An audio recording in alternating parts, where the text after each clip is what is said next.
Sederalun, untuk menyaksikan fenomena alam berupa gerhana matahari, sejumlah warga Banda Aceh memadati Gedung Tsunami and Disaster Mitigation Research Center atau TDMRC Ulele, Banda Aceh, tempat yang dipusatkan untuk melihat gerhana matahari.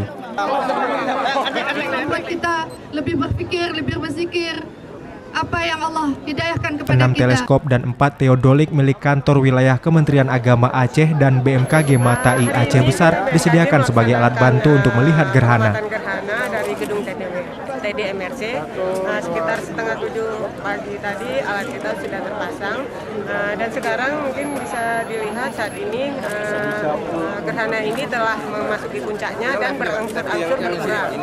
Diperkirakan gerhana ini selesai sekitar pukul 24 sebentar lagi, seperti itu.